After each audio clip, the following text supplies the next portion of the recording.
my dear friends, thank you for watching our podcast, Success is Your Goal. As you all know, we invite here extraordinary people with extraordinary personality who share with us their knowledge, their experience, so we can learn from them and use those in our daily lives.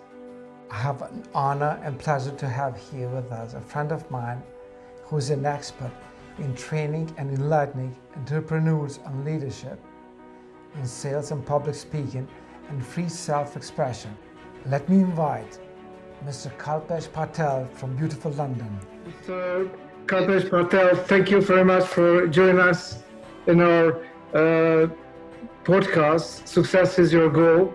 I know that you're a very busy man, and thank you for sharing your time with us. Will you please introduce yourself, your experience until now in your career with success? Sure, thank you. Thank you for having me, Dennis. Much appreciated. And you know, great podcast, Success is Your Goal. What a beautiful name, right? And so, yeah, if anyone who's got a goal of success should definitely be learning from others that have been where they are, I guess, and are where they want to be. And so that's one of my biggest passions, is to share that journey with others as an entrepreneur, as I say, as a self-made entrepreneur by choice. You know, we have a lot to offer others that are maybe new on the journey. So I've never had a job, right, Dennis? I've always worked myself. So I only know what it is to be an entrepreneur. I have never, I can't relate what it must be like to rely on a salary that somebody else decides for you how much it should be. And it's cool. It's just, I'm blessed that that's the way I'm wired, and most people are not wired that way. So I often say that as an entrepreneur, what I take for granted, others have to learn. What's second nature for me is completely out of paradigm for 95% of entrepreneurs, because they're not that way. Yeah. I count myself super blessed because I'm not somebody that had to learn to be an entrepreneur. I'm somebody that's all I know. I would have to learn how to do a job. Yeah. So you learn it by doing, exactly. Is that correct? Exactly. So experience. Yeah, experience. And experience is the biggest gift that everyone could take, and that only happens by doing. So I meet a lot of people that go to seminars and buy books and listen to podcasts, and all of that's great, but they're stuck in the fear of doing. And so they see themselves as entrepreneurs in here, but they don't know how to transition from here into the world. And for me, that's the bit I love training people on. How do you get out of your head and create what you see here into the world? And the only reason you don't is fear, for me. Yeah. The question I ask, the litmus test for me is, if you knew you could do better, would you? Of course. And of course, the answer is only yes. If somebody knew they could do better, there's only one answer. They would do it. So the only reason people don't do what they want to do is because they don't believe in it. They don't believe in themselves. Yeah. So the major thing is to taking action, I believe, because in my training, I also advise people that I train that it's, if you know something to do, how it can be done in the best way possible, and you don't execute it, you don't take action to do it in the proper way, so it's equal to zero. So you know the things how to do, and you don't take action, it's equal to that. You don't know it. Absolutely. So, I agree exactly with you. Yeah. So, Mr. Kalpesh, would you please tell us what is one habit that made you successful in your career? I don't think there's one. It would be unfair to say there was one. There are so many sequence of habits, right? Share with us, please. Yeah. And so, you know, there's what I call the disciplines of success. And that works in anything, right? So whatever you're passionate about, whether it's your health, your relationships, your finances, you know, whatever pillar you are working on, your personal growth, all of them will require the same set of fundamentals, if you like. So I would call them fundamentals, and there isn't one, there's a series of them. One of them definitely is focus. Focus. In this day and age, where distraction seems to be the biggest flavor of the day. Everybody has a very small attention span. Nobody has that, I would say, appreciation for focus. It's a big lacking. So people live, and it's fine. In the last 20 years, we've seen the emergence of technology, and we're the first, if you like, group of humans to have to make the shift from a non-technological world into a technological world. And I would have to say, hand on heart, we've made a mess of it. And that is just an opinion, by the way, but for the vast majority of people, we've made a real mess of technology. Why? Because we don't use it to our advantage. And I'm talking about the majority here. The majority uses it as a distraction tool. And so yes, technology can give us access to information and knowledge and awareness and contacts and all of the amazing things if you're focused on that. But if you're not focused on that, it can also have you watching TikTok videos for 2-3 hours a day with zero impact in terms of what you manifested into your life. What was your measurable, productive results? And if that's zero, then the tools are failing them. Anyone that is spending more than maybe 20 minutes to half an hour a day entertaining their mind with technology, then technology has got a hold of them. They are not using technology, technology is using them. Yes. And I say we're like mindless robots. We've become the robots. It's a weird thing, right? But we've become the robots. You go on any train journey, you go on any, even restaurants, and you go to people's houses, and everybody has got this addiction to the screen. But when you look around, it doesn't reflect in the results. And it's like, you've got access to everything you could ever need or want. Everything at the touch of a fingertip. And yet your life, you're stressed, you're sad, you're miserable, you're unproductive, you're tired, your minimum effectiveness, your effectiveness is near to zero. It's like you're just surviving. And it's like, so we're not using the tools to our advantage, right? So focus your attention, focus your ability to bring your mind to serve you. We've heard the saying, your mind is your biggest ally or your biggest enemy, right? You are your biggest friend or your biggest enemy. But what does that mean? People know the phrases. Everyone's sharing on Instagram. I look at Instagram sometimes, right? When I'm just scrolling through, and everyone, it's great. On the one hand, I love it. Everyone is sharing positivity. Beautiful. And on the other hand, I'm like, you're sharing all of this, but when the ones that I know, the people I know, your life sucks. You're complaining all the time, you're crying all the time, you're arguing, you're angry, you're frustrated, you're broke, you're unhealthy, you're unwell, all of this stuff going on. And so you're sharing a post, but it's almost like, that's what I mean by we become robots. We're sharing the stuff, but is the stuff landing? We're automatically forwarding it to our friends in WhatsApp. I must get at least 20 to 30 forwards every day without fail of good morning, have a beautiful day, think positive, be grateful, or whatever those things might be. But the people sending them are not practicing the very simple, and it is simple, the very simple messages that work. Yeah. And so, right, focus yourself. What is it that you are up to in life? What do you want? And then do something. Don't just process it here and leave it here. Yeah. That makes you feel clever, fine. But life doesn't reward people that feel clever.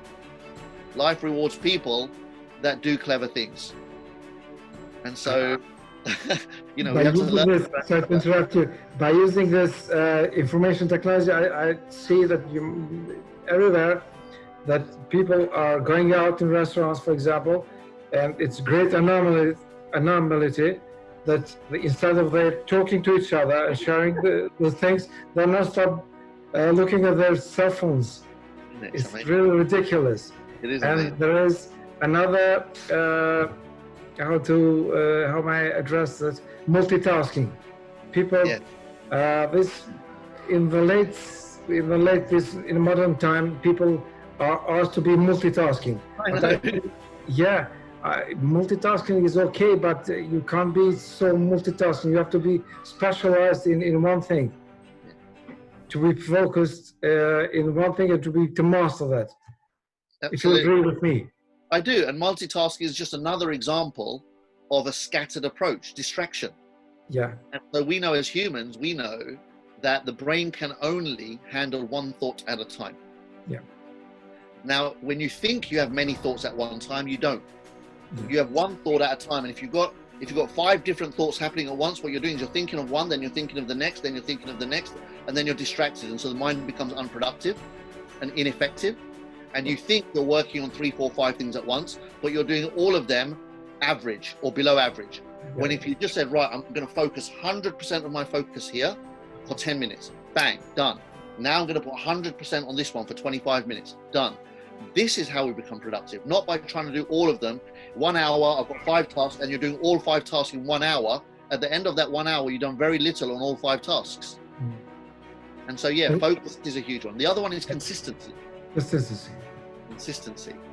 It's a huge missing. And consistency comes from knowing who you are, knowing what your values are, right? People don't take the time to work out, why am I here? What do I want to be, focused on? What do I want to spend my life doing? How do I want to be in my life? And so they lack consistency, which is why you see these 1-minute wonders. I call them 1-minute wonders, 15 minutes of fame. And it happens a lot on the internet. If I look back over the last 10, 15 years, the number of experts and authorities and the next big thing come along, and they've got massive digital marketing campaigns, and they get SEO #1 on Google, and they've got lots of noise around them. And 2, 3 years later, where are they? Hello, who, where, what are they doing now? Nobody knows. So consistency, know who you are and then be that for the rest of your life. Makes your life easy. That helps with the distractions as well. You don't get distracted easily when you know who you are, right? When you don't know who you are, you run after everything. Everything that comes into your radar, you think, oh, I need to do that. I need to do that. I need to do. No, you don't. You need to do what you're here to do. Excellent. So yeah. Focus. There's consistency and personal development. And personal development. Yeah, working on yourself. Like literally, if you're not improving consistently your area or areas that you want to improve in your life, again, whatever they might be, your health, your finances, your relationships, your personal awareness, your knowledge, whatever it is that you want to improve, if you're not consistently improving, then you're on a plateau. And when you're on a plateau, you're actually not on a plateau, you're falling behind because the world is moving forward. So the illusion is that I've got to a point where I know enough and I'm where I am, but the world has moved on and now you're stuck in an old story, in an old conversation. And so, whatever it is you're up to, just stay up to date, stay, present right here, right now by improve along every day, a little bit every day. Otherwise you end up with a gap where the improvement has to be so big, you feel overwhelmed, like you can never catch up again. But if you just stay with it, then it's not hard to keep up with it. I would like to ask you something, Kalpesh, please. What do you think should we improve non-stoply on what we are strong? Are we focus on that what we are strong side, or we should improve on the other side, our weaknesses? Yeah, there's different schools of thought around this as well. I believe focus on what you're great at and then find other people to do the stuff you're not great at. Of course, you can improve all the other stuff enough so that you can know that the people that you're surrounding yourself with to do the things that you're not great at least you can guide them. You need to know some basic fundamentals of what it is that you're trying to achieve, but you're never going to be an expert on everything. So focus on what your gift is, whatever you find easy, whatever is in your flow, whatever you love doing and is natural for you, that is natural for you for a reason.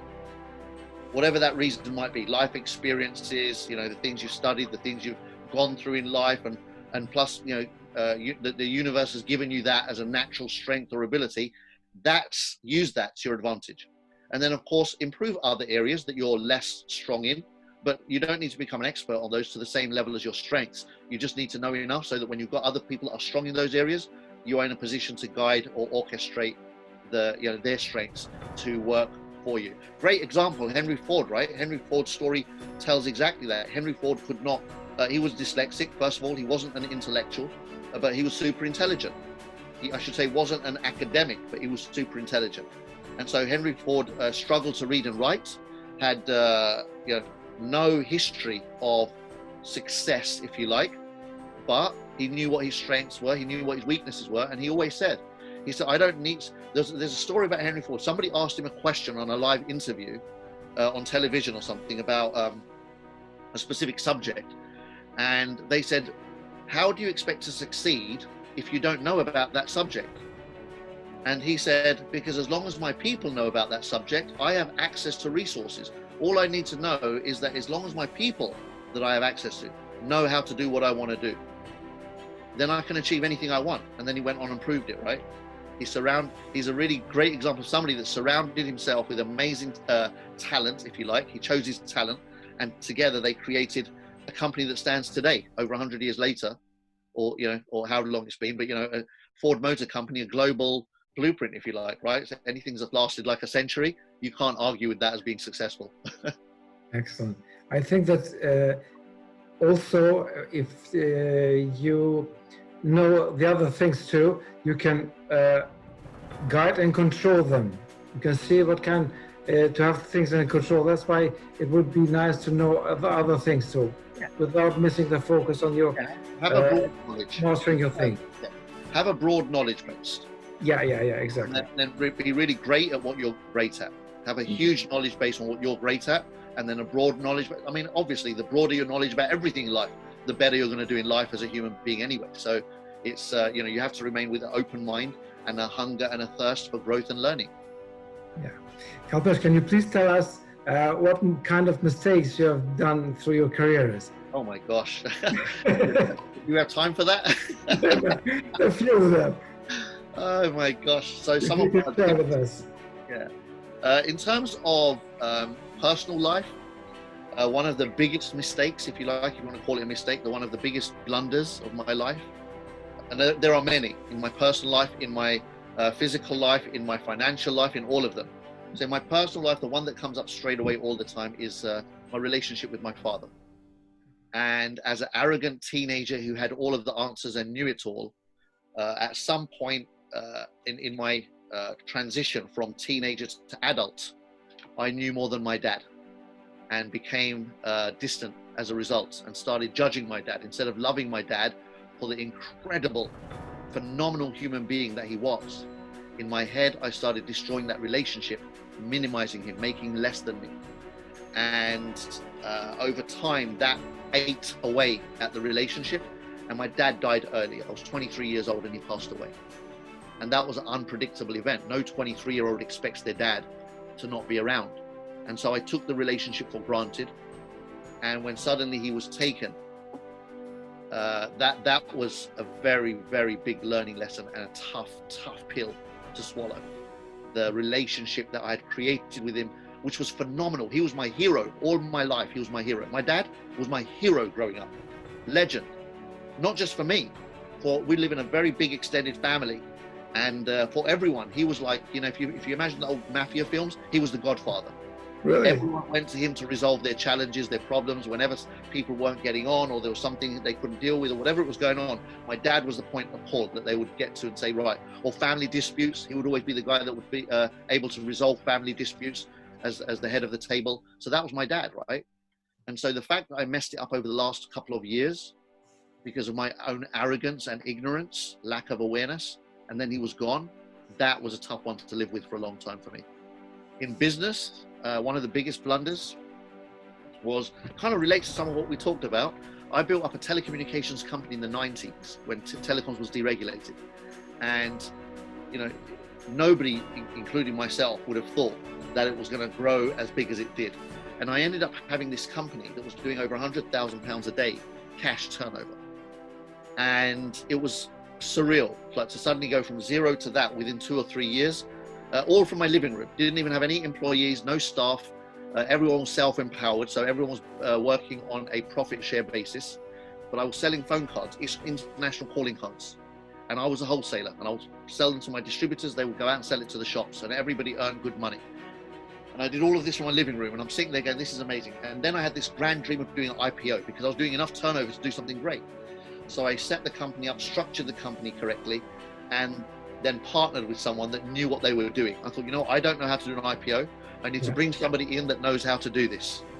Okay. What I didn't do was thorough due diligence on the individual. And I did enough, but not obviously enough. And he diluted the company and took my company over. He forged signatures, forged paperwork, and did a whole bunch of stuff and stole my company. One morning, we're building this company. We're working away, all of us. We've got an office in Kingston. We've got staff. We've got all of it going on. Really amazing.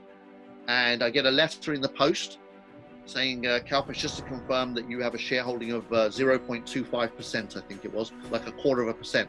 I'm like, and my brother got the same letter, my then girlfriend got the same letter, and my brother's wife got the same letter. We were all shareholders in the company. We were the majority shareholders.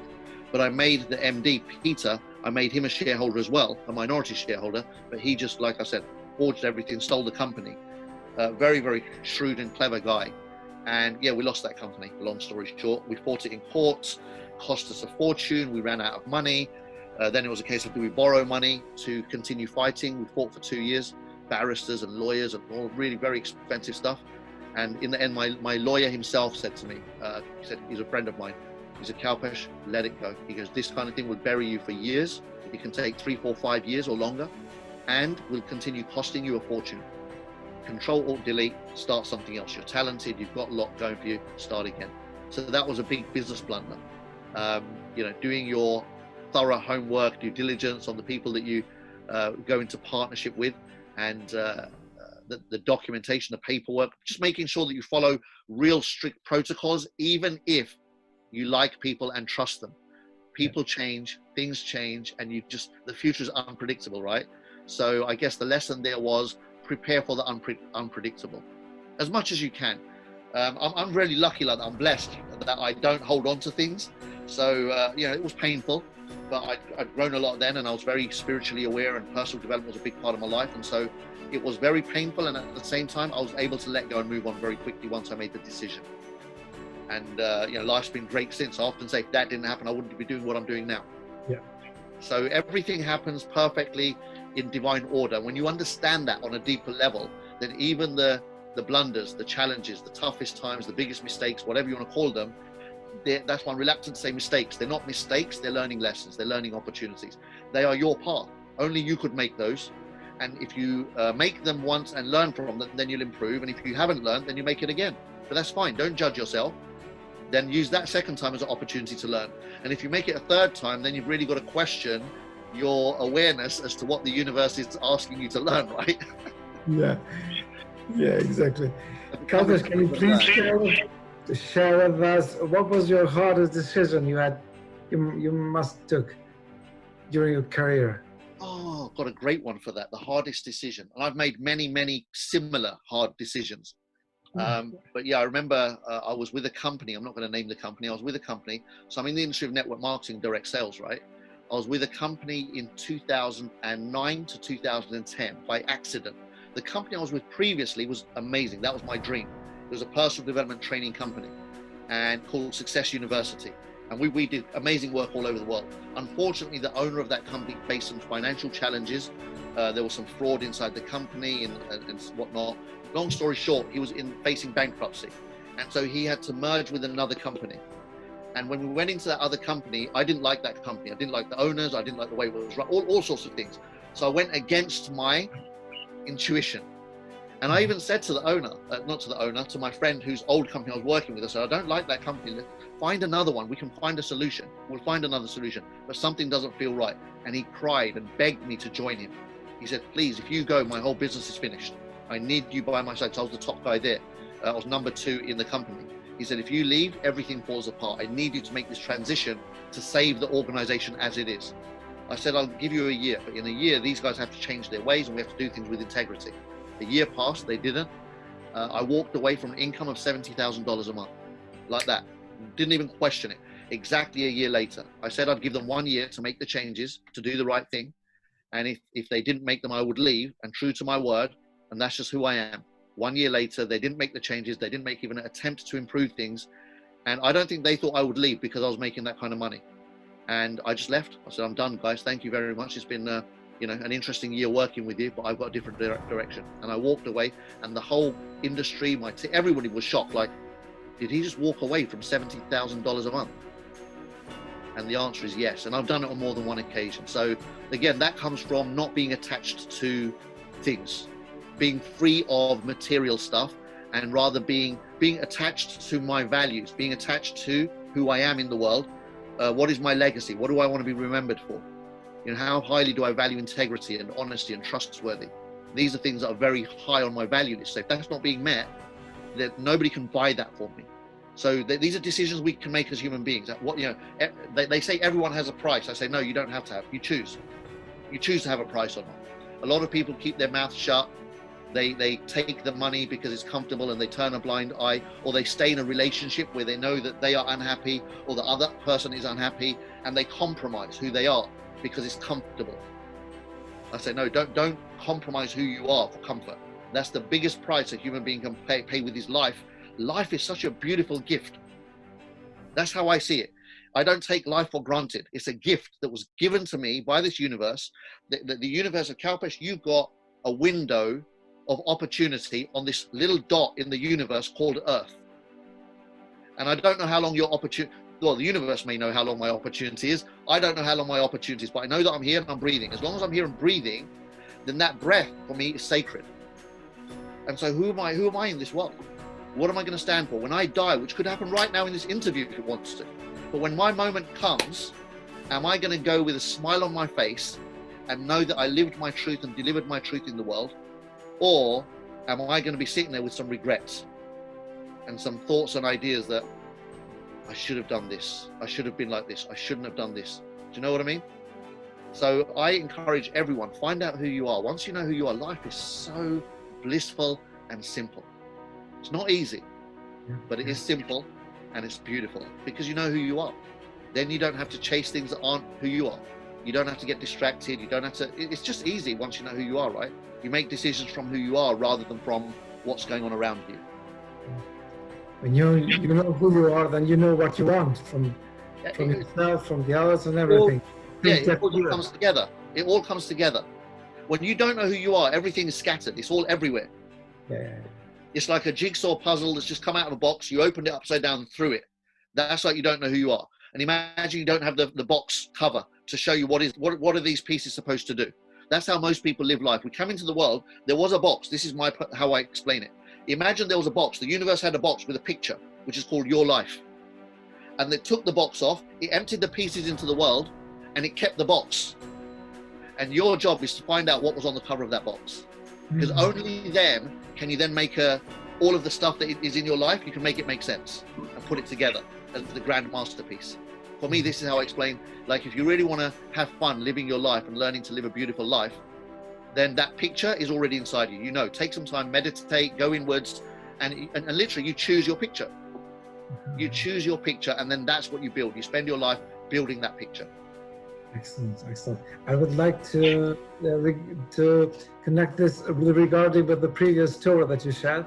I've had a similar experience with my partner. We had a company, we built it, and we decided to sell it.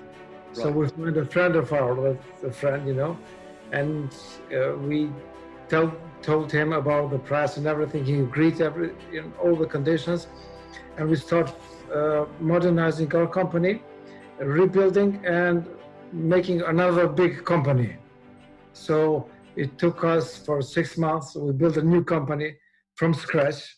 Right. And before that, we transferred our clients to the new company.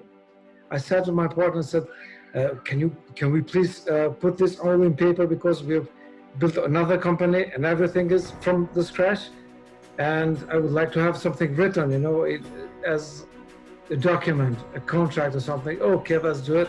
We prepared document and everything. When we went to sign the contract, 2 days before the transferring our clients to the new company, the man said, you know, the third party said that we didn't agree to this price. Come on, what the fuck, you know? We agreed, we did everything for you, we built all the new company. So we had to withdraw, leave the new company that we built it for 6 months. And it was very, very, very hard.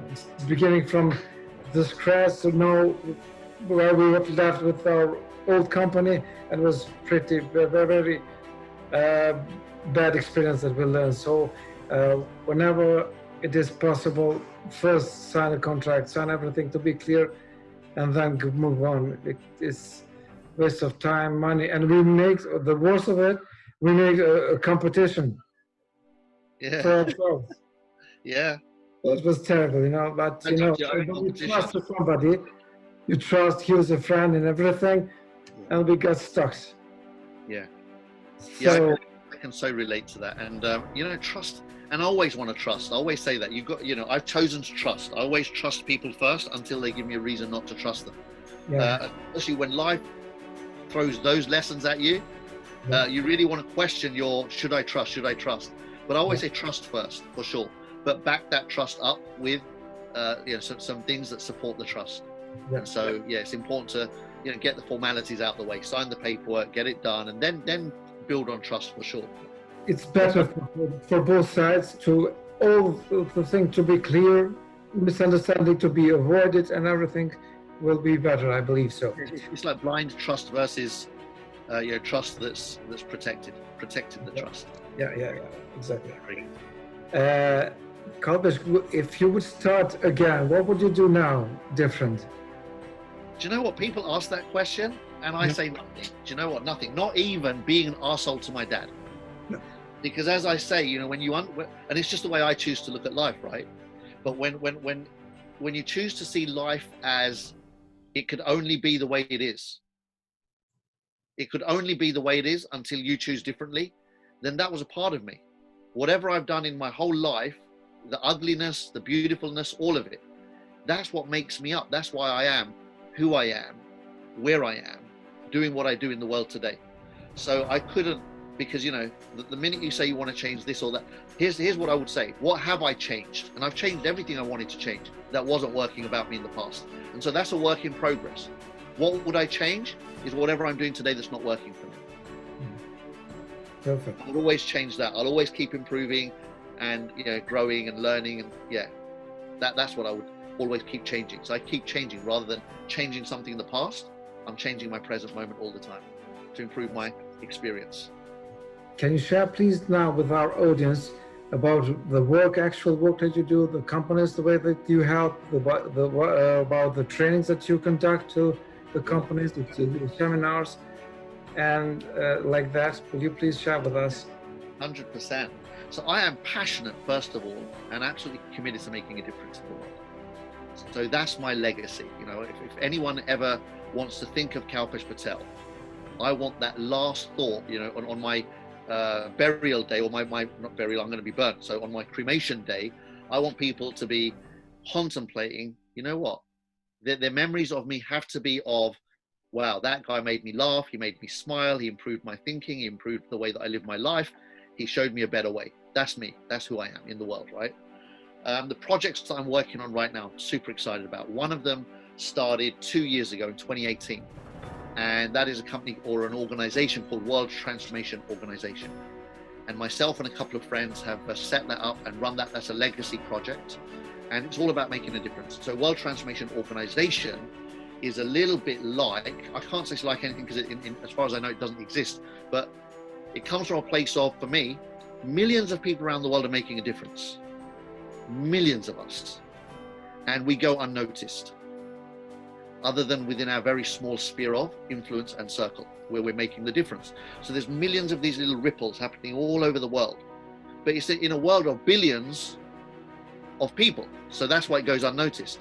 World Transformation Organization is saying, listen, if you're somebody in the world that's making a difference, then come with us.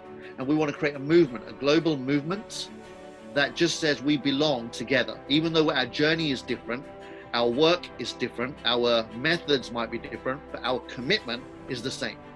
That's the organization and the purpose. We've opened up a school through there called World Transformation Academy. It's a school in a slum in India. It's a personal development academy. And we run free classes, yoga classes, meditation classes, motivational classes. We have teachers coming in that are very aware of self-awareness, like NLP teachers and anything to do with spiritual awareness, personal awakening, personal growth. So we have classes happening throughout the week, and anyone can attend, adults and children. And we have over 600 students in that school. So it's been running for 2 years. Yeah, it's amazing. Completely funded by us friends and raising money through just charity events, if you like. So it's awesome. That's one project done. We want to open up loads of these schools around the world in the future. That's a template that we've built.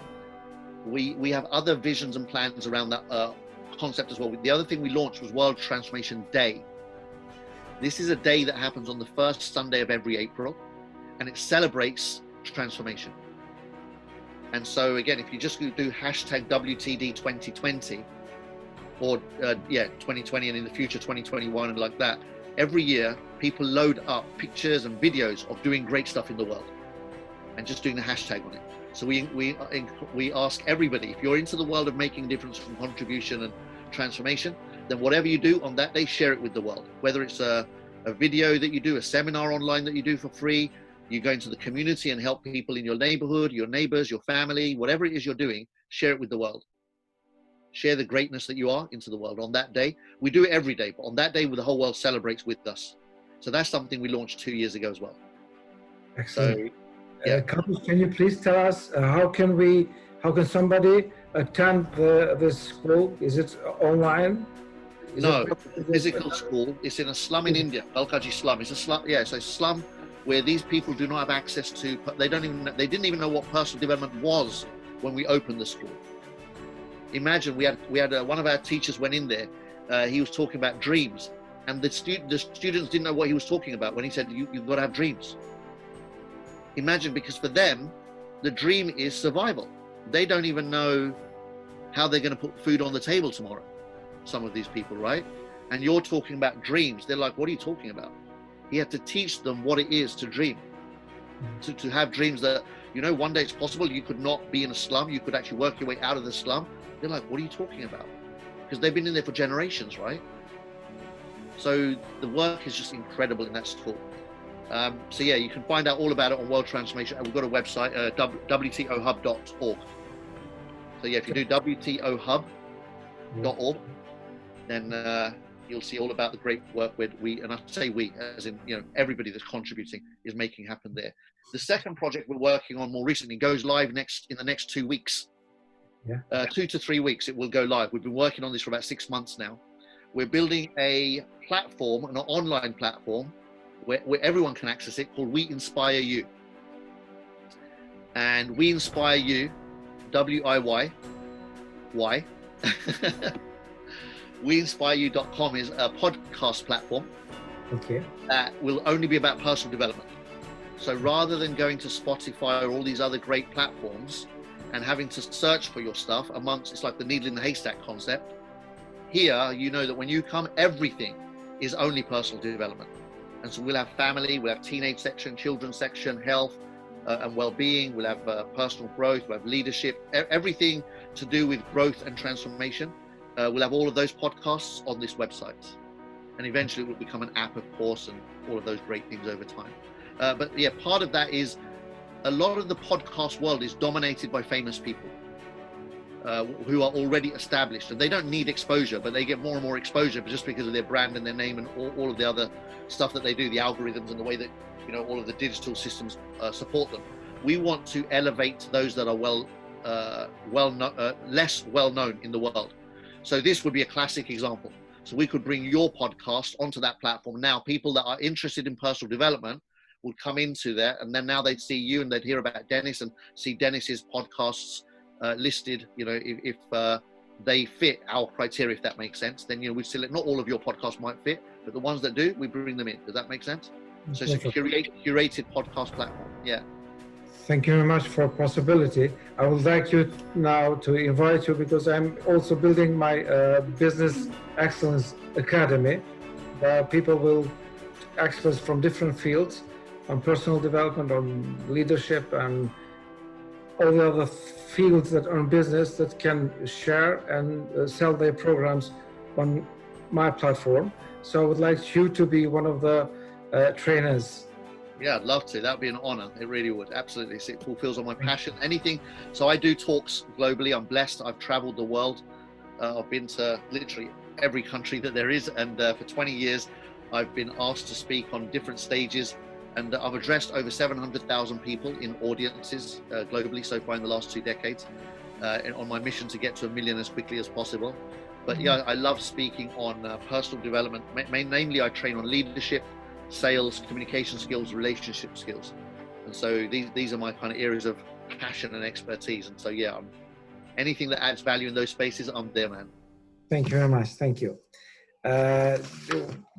I would like to thank you for spending your time with us, to sharing with your experience. And can you please leave a message to our viewers?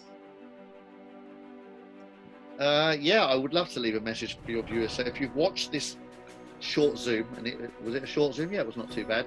If you watch this short and compact, powerful Zoom, then do something with it. Have something, at least one thing, whatever that might be. Choose one thing that you can take immediate and consistent action on that will elevate and accelerate what it is that you're trying to achieve in the world for yourself. And you know, just get, and again, if you can't count on yourself, which don't judge that. Human beings are great at letting ourselves off the hook. Surround yourself, make yourself accountable, surround yourself with somebody and people that want you to be the best version of yourself, and that will support you and hold you accountable to delivering what you say you want to deliver in the world. And that way, when you are letting yourself down, at least you've got a support group around you that wants you to win, that champions you, that holds you to a higher account, and almost forces your own success upon you. Mr. Kalpesh Patel, thank you very much for your time. It was an honor to have you here with us. Likewise, Dennis. Yeah, real pleasure. Thank you, and continue doing the amazing work you do in the world. And I'm really looking forward to meeting you in person once this whole lockdown situation lifts up.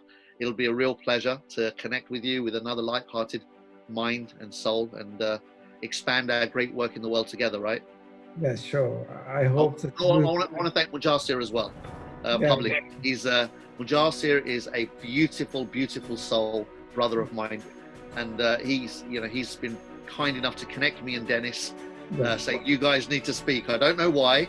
I don't know what's going to come. But you two need to speak and connect. And I want to thank 𝗙𝗙𝗟𝗡 for making that happen. Yeah, thank you. I want to thank him too, because he's a great man.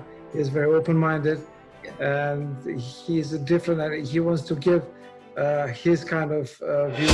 How can he improve the minds of the young? Thank you very much for your time. See you soon. Bye. Have a moment.